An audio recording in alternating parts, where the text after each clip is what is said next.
కాళేశ్వరం ప్రాజెక్టుపై Harish Rao power point presentation ఇచ్చారు. రాజకీయ కక్షల కోసమే కమిషన్లు ఏర్పాటు చేస్తున్నారని అన్నారు. రిపోర్టులో నచ్చిన పేజీలని లీక్ చేశారని మండిపడ్డారు. మొత్తం 650 పేజీల రిపోర్టును అసెంబ్లీలో పెట్టాలని డిమాండ్ చేశారు. స్థానిక ఎన్నికల కోసమే కాళేశ్వరం రిపోర్టు పేరుతో కుట్ర చేస్తున్నారని ధ్వజమెత్తారు. ప్రభుత్వం ఏమో ఒక 60 పేజీలతో రిపోర్ట్ రిలీజ్ చేసిండ్రు. ఆ రిపోర్ట్ చూస్తుంటే అవాస్తవాలు, అబద్ధాలు, రాజకీయ దురుద్దేశాలతో కూడినటువంటి ఒక 60 పేజీల రిపోర్ట్ను బయటపెట్టినారు. ఇప్పుడు ఇంతకది పూర్తి రిపోర్టా, కమిషన్లో ఉన్న విషయాలే చెప్పారా, ప్రభుత్వం ఏమన్నా వండి వార్చిందా? ఇప్పుడు పూర్తి రిపోర్ట్ బయటకు వస్తే డెఫినెట్గా బీఆర్ఎస్ పార్టీ ఇంకా గట్టిగా స్పందిస్తాం. అసెంబ్లీలో పెడతామంటున్నారు. అసెంబ్లీలో 650 పేజీల రిపోర్టు పెట్టండి, చీల్చి చెండాడతాం, నిజాలు ప్రజల ముందు పెడతాం, వాస్తవాలను నిగ్గుదిల్చే విధంగా అన్ని విషయాలను కూడా శాసనసభ వేదికగా ఈ ప్రభుత్వాన్ని నిలదీస్తాం. ఎందుకంటే ఇప్పుడు ఆ విషయాలు నిజంగా కమిషన్ రిపోర్ట్లో ఉన్న విషయమా, కమిషన్లో లేనిది ప్రభుత్వం ఏమన్నా కల్పించి కొన్ని చెప్పిందా అనేటువంటిది తేలాల్సినటువంటి అవసరం ఉంది. ఎట్లా ఉందంటే నచ్చిన పేరాలు లీకులు, నచ్చని నాయకులు బాధ్యులు అన్నట్టు ఉంది. ఇప్పుడు 650 పేజీల్లో నచ్చిన పేరాలనే లీకులు చేసిండ్రు, నచ్చని నాయకులను బాధ్యులు చేసినట్టుగా నిన్న ప్రభుత్వం రిలీజ్ చేసిన రిపోర్టు కనబడతా ఉంది. ఎందుకంటే ఆ రిపోర్ట్ ఒకవేళ అదే నిజమైతే అది ఎట్లుందంటే కేంద్ర ప్రభుత్వాన్ని తప్పుపట్టినట్టుంది. కాళేశ్వరంకి అనుమతులు ఎవరిచ్చిండ్రు? TAC technical advisory committee report is given by government of India, కేంద్ర ప్రభుత్వమే ఇచ్చింది. ఒకవేళ ఆ రిపోర్ట్ నిజమే అయితే కేంద్ర ప్రభుత్వాన్ని తప్పుపట్టినట్టు, అన్ని అనుమతులు ఇచ్చిన సెంట్రల్ వాటర్ కమిషన్ను తప్పుపట్టినట్టు, ఇంజనీర్లను తప్పుపట్టినట్టు, రిటైర్డ్ ఇంజనీర్లను తప్పుపట్టినట్టు, బ్యూరోక్రాట్లను తప్పుపట్టినట్టు. అంటే ఈ రకంగా అసలు రిపోర్టు ఒకవేళ ఇచ్చిందా లేదా తెలియదు. ఇచ్చుంటే మాత్రం అది ఒకవైపే చూసి, ఒకవైపే విని, ఒకవైపే నిలబడి ఇచ్చిన రిపోర్ట్ లాగా ఉంది. అది 3 సార్లు కుప్పగూలిన ఆడికి ఎన్డీఎస్ఏ బోలే, ఇదే గోదావరి నది మీద, అక్కడికి ఎన్డీఎస్ఏ బోదు, రిపోర్ట్ ఇయ్యదు. కానీ మేడిగడ్డ బ్యారేజ్ మీద మాత్రం పిలవకుండానే, రాష్ట్ర ప్రభుత్వం కోరకుండానే హడావిడిగా వచ్చి అసెంబ్లీ ఎన్నికల ముందు ఒక రిపోర్టు, పార్లమెంట్ ఎన్నికల ముందు ఒక రిపోర్టు, బీఆర్ఎస్ పార్టీ రజతోత్సవం జరుపుకుంటే దాని ముందు ఇంకొక రిపోర్ట్ ఇస్తారు. అది బీజేపీ నీతి. ఇప్పుడు ఇక స్థానిక సంస్థల ఎన్నికలు వచ్చినాయి, రేపో మాపో లోకల్ బాడీ ఎలక్షన్లు వస్తున్నాయి. అంటే ఇప్పుడు మేడిగడ్డ, సుందిల్ల, అన్నారం మీద కాళేశ్వరం కమిషన్ రిపోర్టును మళ్ళీ బయటపెట్టి రాజకీయ కుట్రలకు ఈరోజు ఈ ప్రభుత్వం పాల్పడతా ఉంది. అంటే ఎంత దుర్మార్గంగా, దానికి మీడియానే సాక్ష్యం.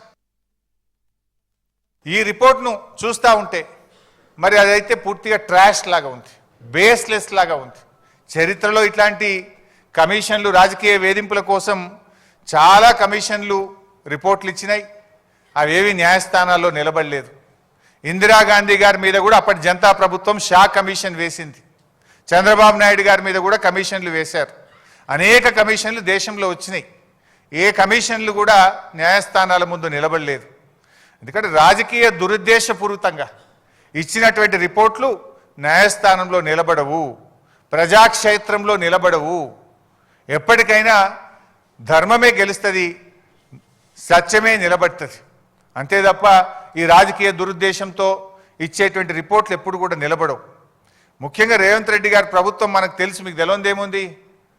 కమిషన్ల పేరిట, కేసుల పేరిట రేవంత్ రెడ్డి గారు రెగ్యులర్గా వరుస ధారావాహికలు ఒకటి తర్వాత ఒకటి, ఎలక్ట్రిసిటీ కమిషన్ అంటాడు, కాళేశ్వరం కమిషన్ అంటాడు, లేకపోతే గొర్రెల స్కామ్ అంటాడు, లేకపోతే ఈ కార్ రేసింగ్ అంటాడు, ఏదో ఒకటి పెట్టి తన వైఫల్యాలను కప్పిపుచ్చుకునే ప్రయత్నం. ఒకటైతే మనకు స్పష్టంగా అర్థమవుతుంది, కాళేశ్వరంను పడావు పెట్టాలి, బంకచెర్లకు నీళ్లు జారగొట్టాలి, గింత కనబడుతుంది. ఎందుకంటే అది ఇమీడియట్గా రిపేర్ ఉన్నది, 2 పిల్లలు ఉంగిపోయినాయి. ఎన్డీఎస్ఏ కూడా చెప్పింది 7th బ్లాక్ను మల్లగట్టు వాడు అని చెప్పింది. అంటే దాన్ని కట్టేది లేదు, నీళ్లు వాడేది లేదు, నువ్వు కట్టద్దు, బంకచెర్లకు నీళ్లు జారాలి, మీ గురువుకు శిష్యరికం, గురుదక్షిణ చెల్లించాలి. ఇంతకు మించి అయితే కనబడతలేదు. 2 ఏండ్లైంది నీ గవర్నమెంట్ వచ్చి. ఒక్క చెరువు దవ్వినవా, ఒక్క చెక్ డ్యామ్ కట్టినవా, ఒక్క కాలువ దవ్వినవా, ఒక్క ఎకరానికన్నా నీళ్ళు ఇచ్చినవా అని నేను అడుగుతా ఉన్నా. మీరు ఎంతసేపు కేసులు పెట్టుడు, కమిషన్లు వేసుడు తప్ప నువ్వు యాన్నన్ను ఒక రైతుకు ఒక్క ఎకరానికి నీ 2 ఏళ్ల పాలనలో నీళ్ళు ఇచ్చినవా అని నేను అడుగుతా ఉన్నా. చేసినావు 2 ఏళ్లలో ఏమైనా చేసినావు అంటే ఢిల్లీకి కమిషన్ల మూటలు తీసుకుపోయినావు, ప్రతిపక్షాల మీద కమిషన్లు వేసినావు, ఎలక్ట్రిసిటీ కమిషను, కాళేశ్వరం కమిషన్. ఇంతకు మించి నువ్వు చేసింది అయితే ఏం లేదు.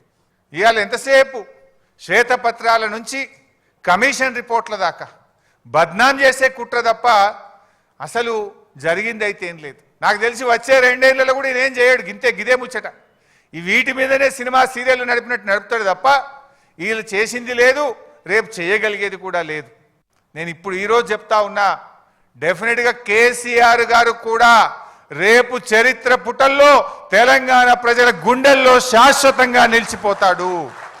ముమ్మాటికి కాళేశ్వరం తెలంగాణకు వరప్రదాయినే, తెలంగాణ భవిష్యత్తుకు ఒక గుండెకాయ లాంటిది కాళేశ్వరం ప్రాజెక్ట్. కోర్స్ ఈ విషయం రేవంత్ రెడ్డి కూడా తెలుసు. నేను జోక్ చేస్తాను, సీరియస్గా అంటున్నా. ఎందుకు ఈ మాట అంటున్నా చెప్పాలనా?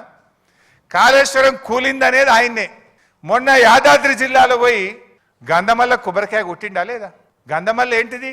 Continuation of Kaleshwaram.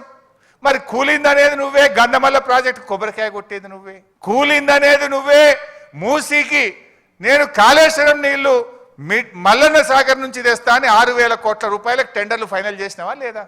మరి కాళేశ్వరం కూలిందంటావు, కాళేశ్వరం నీళ్లు 6,000 కోట్ల రూపాయలతో తెచ్చి మూసీలో పోస్తా అని టెండర్లు ఎట్లా ఫైనల్ చేస్తావు బిడ్డ? అంటే నువ్వు అబద్ధాలు చెప్తున్నావు, గోబలు చెప్తున్నావు. సో ఎప్పటికైనా కేసీఆర్ చేసిన నిర్ణయం తన కోసం కాదు, 100 ఏళ్ల రాష్ట్ర భవిష్యత్తు కోసం ఆలోచించి కేసీఆర్ గారు మల్లన్న సాగర్ లాంటి ప్రాజెక్టులను, కాళేశ్వరం ప్రాజెక్టును వారు